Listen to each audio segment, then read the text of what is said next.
వాళ్ళు మన మీద దాడులు చేశారు కదా అని చెప్పి ఈరోజు మనకు 164 సభ్యులు ఉన్నారని చెప్పేసి 21 మంది పార్లమెంట్ సభ్యులు ఉన్నారని చెప్పి మనం కూడా అలా చేయడం సహేతుకం కాదు. చాలా మనం యాజ్ పర్ సిస్టమే వెళ్ళాలి. నిన్న కూడా చాలామంది సభ్యులు మా మీద దాడులు జరుగుతూ ఉన్నాయి, మా మీద బెదిరిస్తున్నారు. ఈ రోజుకి ఓడిపోయి కూడా ఇంకా మన కూటమి సభ్యులందరి మీద బెదిరిస్తున్నారు అని అంటే చంద్రబాబు నాయుడు గారు ఒకటే చెప్పాను నేను, మనం అలాంటి వాటికి నేను విరుద్ధం. మీరు అలా కనుక కాదు, సిస్టమ్ని కాదని కనుక మీరు చేస్తే మీరు నాకు దూరం అవుతారని చెప్పి చాలా స్పష్టంగా చెప్పారు. అది నాకు కూడా చెప్పారు, అది మీకు కూడా వర్తిస్తుందని చెప్పి ఖచ్చితంగా చంద్రబాబు గారు చెప్తున్నాను. ఈ దృష్టిలో ఖచ్చితంగా దాన్ని ఒళ్ళు దగ్గర పెట్టుకొని మేమందరం ఉంటాం sir. Will take your guidance very seriously and committedly sir.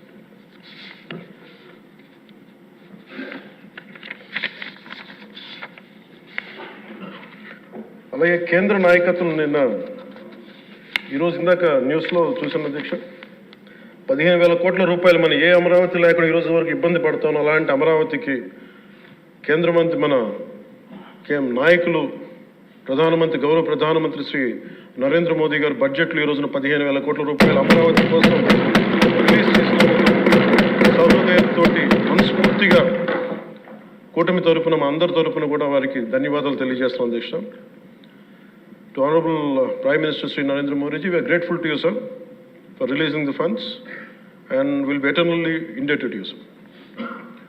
అలాగే భవిష్యత్తులో అధ్యక్ష చంద్రబాబు గారు కూడా చాలా స్పష్టంగా చెప్పారు నిన్న,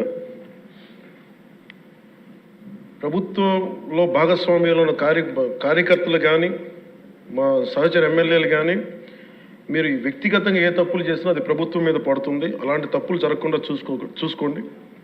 మటుకు నేను ఎవరైనా స్థానమానం లేకుండా నాకు వాళ్ళకి సిస్టమ్ పనిచేస్తూ ఉంటుంది, అది మీరు అర్థం చేసుకోండి. నేను ఏ ఉద్దేశంతో చెప్తానని చెప్పారు అధ్యక్ష. ఇలాంటి తప్పులు జరిగితే అవి వ్యక్తులు చేసిన తప్పులు పార్టీలకు కానీ ప్రభుత్వానికి కానీ చెడ్డ పేరు రాకూడదు.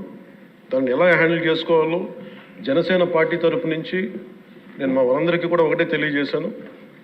మీరు వ్యక్తిగతంగా కనుక ఏదన్నా చేసి అది కూటమి ప్రభుత్వానికి ఇబ్బంది కలిగితే నేను వారిని వదులుకోవడానికి సిద్ధంగా ఉన్నానని చెప్పి చాలా స్పష్టంగా తెలియజేశాను అధ్యక్ష. అది మీరు ఇసుక విధానాల్లో కానీ మైనింగ్ విధానాల్లో కానీ ఏ రకంగానా సరే గత ప్రభుత్వం చేసింది కదా మేము కూడా చేస్తామని ఎవరన్నా నాకు జనసేన పార్టీ తరఫు నుంచి ఎవరన్నా సరే ఉంటే వారిని నియంత్రించే బాధ్యత, వారిని సరిచేసే బాధ్యత మేము తీసుకుంటాం. అలాగే చట్టపరమైన తప్పు జరిగితే చట్టపరంగా ఎలాంటి చర్యలు తీసుకోవాలో అది మాకు కూడా అప్లై చేయండి, నాతో సహా. మేము తప్పు చేస్తే నాతో సహా ఆ చట్టాలు నాకు కూడా అప్లై చేయండి.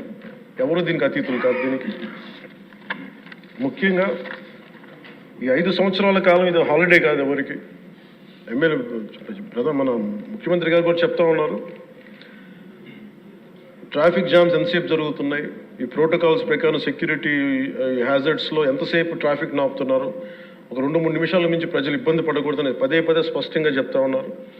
అలాగే మన ఎస్కార్ట్ సెక్యూరిటీ వల్ల సామాన్య ప్రజలు ఇబ్బంది పడకూడదని మాకు దృష్టికి తీసుకొచ్చారు. ఖచ్చితంగా దాన్ని మా కింద అధికార యంత్రాంగాన్ని మొత్తానికి తెలియజేశాను సార్.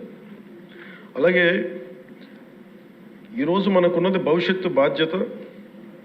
ఇది కేవలం ఈ హౌస్లో ఉన్న వ్యక్తులకే కాదు అధ్యక్ష, ఇంక్లూడింగ్ బ్యూరోక్రాట్స్కి.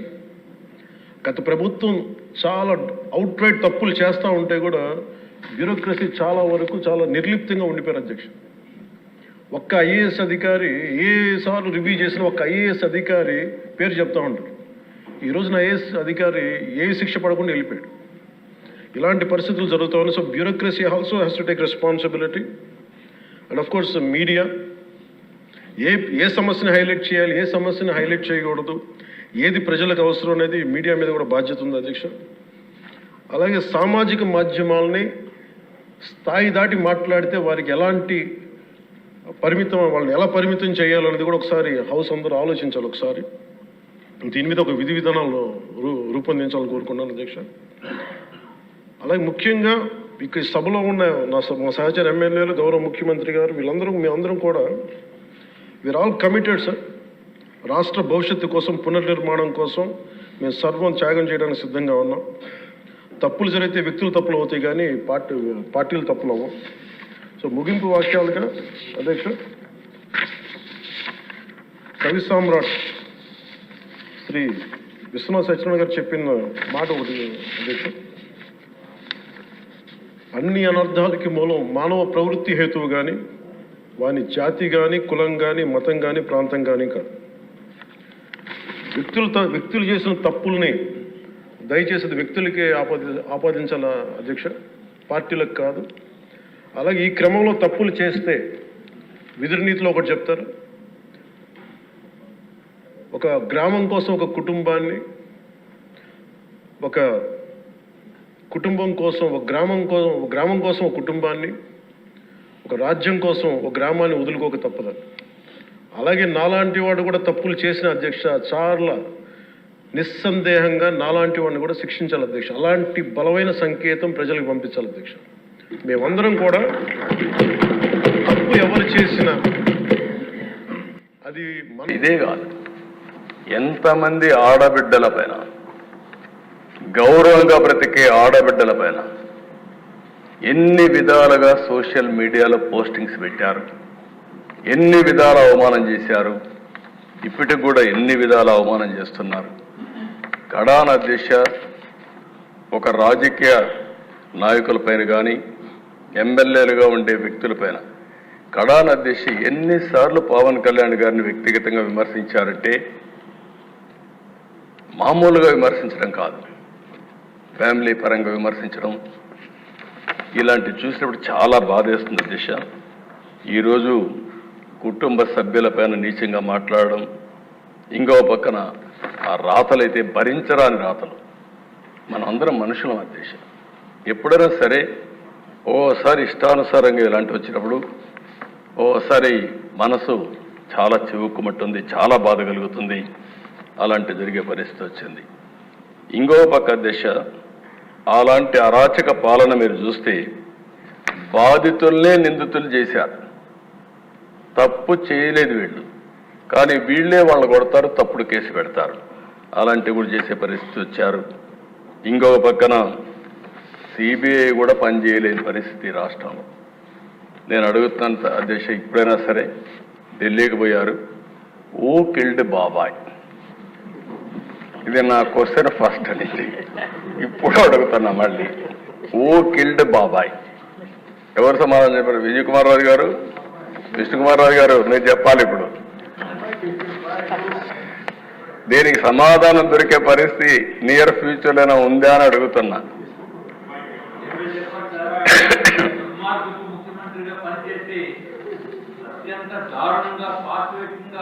చేసిన పనికి ప్రపంచ దేశాల్లో నియంతృత్వ పరిపాలన చేసే వాళ్ళు కూడా సిగ్గుపడే పరిస్థితి వచ్చింది. అటువంటిది ప్రజలందరినీ కూడా మెచ్చుకోవాల్సిన అవసరం ఉంది అధ్యక్ష. గౌరవ ముఖ్యమంత్రి గారిని, పవన్ కళ్యాణ్ గారిని, కూటమిని ఎన్నుకుని అత్యంత గొప్ప అవకాశం మళ్ళీ ఆంధ్ర రాష్ట్రాన్ని తిరిగి పురోగభివృద్ధిపై తీసుకుని వెళ్ళటానికి చేసిన నిర్ణయం ఆంధ్ర రాష్ట్ర ప్రజలందరికీ కూడా మరి ఒక్కసారి మీ ద్వారా కూడా నేను తెలియజేసుకుంటున్నాను అధ్యక్ష. అట్లాగే ఎంతో అద్భుతమైన పరిపాలన దక్షణ కలిగిన మీరు, అట్లాగే పవన్ కళ్యాణ్ గారు నిస్వార్థంతో రాజకీయాల్లోకి వచ్చి ఆంధ్ర రాష్ట్రాన్ని కాపాడాలనే ఉద్దేశంతో ముందుకు వచ్చినప్పుడు కేంద్రంలో ఉన్న భారతీయ జనతా పార్టీ పెద్దలు కూడా సానుకూలంగా స్పందించి మళ్ళీ మన ఆంధ్ర రాష్ట్రాన్ని పురోగభివృద్ధిపై తీసుకుని వెళ్ళి మంచి రోజులు తెలుగు జాతికి తీసుకుని వస్తాయని ఏమాత్రం సందేహం లేదు. గౌరవనీయులైన చంద్రబాబు నాయుడు గారు నాయకత్వంలో రాష్ట్ర ప్రజలకి, ప్రపంచంలో ఉన్న ప్రతి తెలుగు వారికి పూర్తి విశ్వాసం ఉంది అధ్యక్ష. అట్లాగే ఇంకొక విషయం కూడా గౌరవ ముఖ్యమంత్రి గారి ద్వారా ప్రజలకి కూడా చెప్పవలసిన అవసరం ఉంది. దుర్మార్గపు ప్రభుత్వం వైఎస్ఆర్సీపీ ప్రభుత్వానికి కూడా 40% మంది ఓట్లు వేశారంటే వాళ్ళు అన్నం తినిపోసారా, లేకపోతే మనసుతోటి ఆలోచించి ఓటు వేశారా, ఏ విధంగా ఓటు వేశారా అనేది మాకైతే అర్థం కావటం లేదు అధ్యక్ష. ఇది కూడా ఓటు హక్కు వినియోగించుకోవటం ప్రతి ఒక్కరి హక్కు. కానీ ఓటు ఒక మంచికి ఓటు వేయాలి, ఒక చెడుని దూరంగా పెట్టాలని చెప్పి 5 సంవత్సరాల పరిపాలన చూసిన తర్వాత కూడా వాళ్ళు ఈ విధంగా చేయటం అనేది ఒక్కసారి ఆలోచించవలసిన అవసరం ఉంది అధ్యక్ష. అది కూడా మీ ద్వారా గౌరవ ముఖ్యమంత్రి గారి ద్వారా రాష్ట్ర ప్రజలకి తెలియచేయవలసిన అవసరం ఉంది అధ్యక్ష. ముఖ్యమంత్రి గారు. ఓకే, తొందరలోనే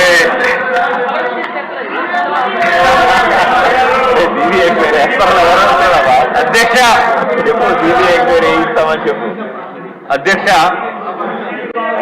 హూ కిల్డ్ బాబాయ్ అనేది అధ్యక్ష, ఇది అందరికీ తెలుసు. ఎవరు వెనకాల ఉండి చేయించారో అందరికీ తెలుసు. కానీ సిబిఐ ఎంక్వైరీ వేస్తే శాస్త్రోక్తంగా పద్ధతి ప్రకారం ఉంటుందని చెప్పి తమరి ద్వారా కోరుతూ గౌరవ ముఖ్యమంత్రి గారిని తెలుస్తామని చెప్పి ఆల్రెడీ సిబిఐ ఎంక్వైరీ వేసి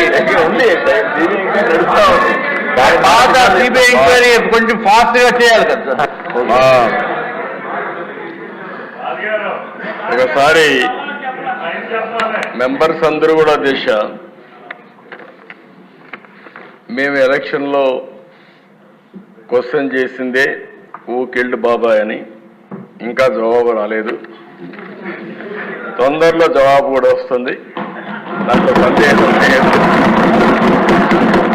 అధ్యక్ష, ఇది ఒక కేస్ స్టడీ. నేను 40 ఏళ్ళు రాజకీయాల్లో ఉన్నా, 14 ఏళ్ళు సీఎంగా ఉన్నా. నేను చాలామంది ముఖ్యమంత్రులను చూసా. ఇప్పుడే విష్ణుకుమార్ రాజు చెప్పినట్టు ఒక వ్యక్తి ఏ విధంగా చేస్తాడో వివేకానంద రెడ్డి మర్డర్ ఒక ఎగ్జాంపుల్. ఎన్ని ట్విస్టులు తిరిగాయో రెండో ఎగ్జాంపుల్. కడాన ఎవడైతే అక్కడ సిఐ సీన్లో ఉన్నాడో మర్డర్ జరిగిన తర్వాత ఫస్ట్ వెళ్ళాడు. ఈ క్లీన్ చేసే ఆపరేషన్స్ అన్ని చూసిన తర్వాత